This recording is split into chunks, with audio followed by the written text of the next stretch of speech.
Hi guys, so I'm going to back again from a video on the channel. In this one today then is a match preview of tomorrow's game against Queen's Park Rangers at Loftus Road.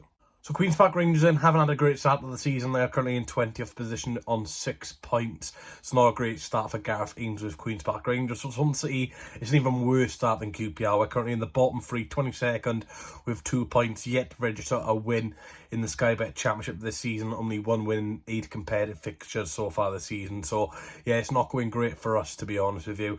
For QPR then, their last game was a 3-1 home loss to Sunderland.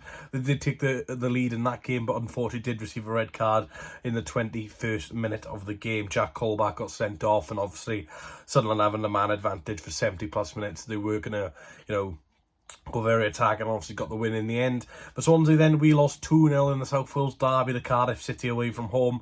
I haven't said that too much over the last couple of years. It's usually been Swansea dominating the South Wales derby, but like I said, Cardiff turned up for it. We really didn't put a performance.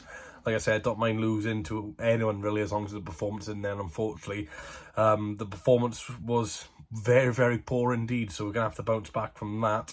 But QPR then, they are winless in their last 8 competitive home fixtures. Their last win at Loftus Road came in the beginning of March, a 1-0 win over Watford. In all their competitive games so far this season at home, including the Carabao Cup, they've lost every single one. So yeah, QPR's home performance is very sketchy, to say the least. For Swansea City then, we've not won in the league, like I said. We've lost our last 4 competitive fixtures in all competitions, and obviously Michael Duff is under huge pressure now. A lot of fans are very unhappy. Can understand why. Obviously losing South Wales derby in the manner we did will always put pressure on you, regardless of how well you've done. But when you're 6 games into the season, still get to register a win, the performances just seem to be getting a lot worse. Yeah, it is worrying. It is worrying. Obviously, this is one of the worst league starts on City have had in their history. So, yeah, things will need improving. The QPR in their 3 best players so far this season. Experienced goalkeeper Asmir Begovic with a 7.01. Second place, you got the creative midfielder Elias Chair with 7.06. In first place, then you got the midfielder Sam Field with 7.07. So all those 3 players are available tomorrow. We'll have to look out for those. Interestingly enough, Jamal Lowe then, obviously still yet to register his first goal as coming back as a Swansea City player. Obviously only played that 1 game against Cardiff. But in the reserve fixture of this game, he did score for Queen's Park Rangers on his debut against Swansea City in January of this year. I was at that game. We all knew Jamal Lowe was going to score against us, as it's the former club curse. Hopefully his second game as a Swansea City player, he'll get revenge and score against QPR this time. Obviously, QPR vs Swansea in January wasn't a great game of football. QPR bossed the first half. Swansea really didn't get going until about the 70th minute. We even gave away an indirect free kick. It was just an absolute shambles performance, that one. But we did manage to get a point out of that one, so fingers crossed, we can get something out of this as well.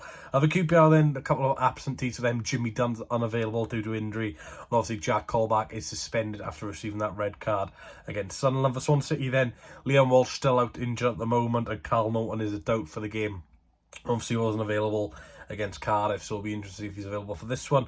My lineup then, look, I don't really want to play a 5 at the back, but I don't think that will change things, to be honest. In goals, Carl Swift, as good as he's been this season, still yet to get that first clean sheet in the league, which is quite disappointing for him. The wing backs then, I'm going to go for Josh Key and Josh Tyman. Wasn't really impressed with either of them on the weekend, to be honest. I thought they were both quite poor. Obviously, I'm going to give both of them a little bit of time to get into the role. Obviously, Josh Key has been playing on the left this season, is a wing back on the right hand side. Obviously, it was Tyman's first game. Obviously, you don't really want your first game to be a South Wales derby. The 3 centre backs then, I'm bringing in Bengabango. Nathan Wood keeps his place, and also bringing in Bashir Humphries. Like, I thought Pedersen was alright against Cardiff. Obviously, did give away a penalty, but I think that was just tiredness and a lack of minutes over the last couple of weeks for him. Bringing in Bengabango as well. Look, for me, he's better than Harry Darling. As much as I like Darling in terms of an attacking threat from set pieces, I just think he's a very poor defender at this level. And yeah, it was a very disappointing not to see Bengabango start against Cardiff. A local lad, literally, was born near Cardiff, wouldn't the South Wales derby, had scored in the past against them, and I can't believe he was dropped, to be honest, for Nathan Wood and Harry Darling. I just couldn't believe that. And obviously, like I said, Bashir Humphries hopefully can make his debut in this one. Midfielders then, I'm going to go for Charlie Patino and Matt Grimes, and dropping Patino a little bit deeper. Look, we need a lot more creativity in that midfield. Like I said, Grimes and Fulton in a midfield pair of this formation does not work. If we're playing a bit more of an attacking output, like a 4-2-3-1 for example, then I think Fulton and Grimes are fine. But when we were playing, you know, a defensive formation, put it that way, you don't need two defensive midfielders, especially when you're winless in 6. It's like a midfielder, Ollie Cooper. Look, you can play Patterson in there, you can bring Josh Ginnelly in. But for me, I'm just going to bring Ollie Cooper in just because, again, local lad will, you know, he knows what it takes for Swansea City to, you know, really get going. Obviously, will connect with the fans. And up front, then, Jamal Lowe and Jerry Yates. Look, I've seen a lot of criticism for Jamal Lowe and Jerry Yates on the weekend, but I think that's just ludicrous. Look, you could have Lionel Messi, Cristiano Ronaldo, Mbappe up front. They have no service. You know, if you have no service as a striker, what can you do? Look, Yates is trying to, you know, go down the wings and Jamal Lowe in the long balls will come in. But, you know, you're against some 6'4" defenders. Like, it's never going to work. We haven't got that, you know, Mikola Kukovic starting. So, you know, it's pointless doing that long ball. So, look, if they missed a couple of sitters or, you know, had a poor first touch now and again, you can blame them. But for me, you can't really blame strikers if they're not getting service because, look, it's one of the most loneliest jobs in the world if you're not getting service. But yeah, score prediction, 3-1 Queen's Park Rangers. Look, as much as I want us to win, it's really hard to get some positivity out of the club at the moment. For QPR, I'm going to go for Sinclair Armstrong at 2. Look, he looks a very, very good young upcoming player. Very, very good indeed. Lyndon Dykes as well, I reckon he'll score. But Swansea will go for Jamal. There will be a watch-along tomorrow, so the watch-alongs will return. Fingers crossed it's a winner and return anyway. Like I said, it's been a very difficult season so far, to be honest. And like I said, assuming Michael Duff takes charge of this game, which I'm assuming, so at the time recording, not being sacked or nothing rumoured going on, look, yeah, it's a must-win game. It's must not lose, essentially.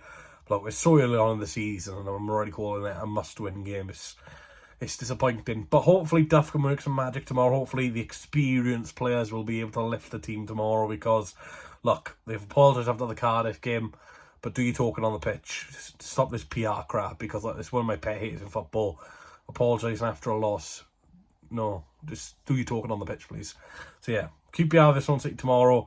Two teams who probably haven't had a great start to the season, and two teams who used to be in the Premier League together, and now both teams are sitting near the relegation zone or are in the relegation zone. So yeah, gonna be a fun one, this. Let me know your score predictions down below, and if you are right, you will be featured in the next match preview. I'll see you guys tomorrow. I need one more chance, oh baby, let me show you.